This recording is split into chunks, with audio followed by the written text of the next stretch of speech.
بسم الله الرحمن الرحیم. یک داستان بسیار جالب و سبق آموز از آیت الله العظما بروجردی رحمت الله علیه بگم.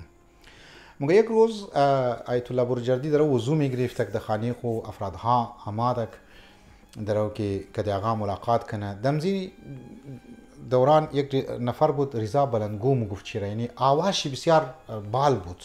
نیدی بعضی هنجرشی باز است و که گپ میزنه تا یک بلوک فاصله را 2-3 میتر 4 میتر یا 10 میتر کسته، بلکه کم بیشتر مردم آواش میشنوه.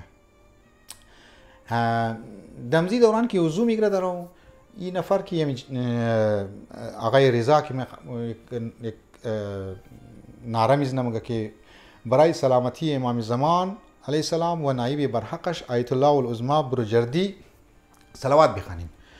مردم صلوات نصفه شده تر و مگه اللهم صل علی محمد دزی مگه جای رسیده بودن که آقای بروجردی حضور اله میده. مایم کدام احمق بودی گپ زدک و این نعره را که زد. مردم گفت یعنی چی؟ گفت تنم بلرزم آیا مثلا این مفهوم ازما که نام ازما را تو آوردی در کنار نام امام زمان علیه السلام اشتی که ما نایب برحقشی هستم، ما هیچی هستم، ما کجا امام کسته کجا. خب آقا شما توخکین از این داستان انسان این سبق میگیره که بزرگای اسمو که اینا جلوه های خدا هسته، نشانی های خدا هسته، اینا چقدر تواضع داشتن، اینا چقدر امو بزرگی اهل بیت را اینا درک میکردن.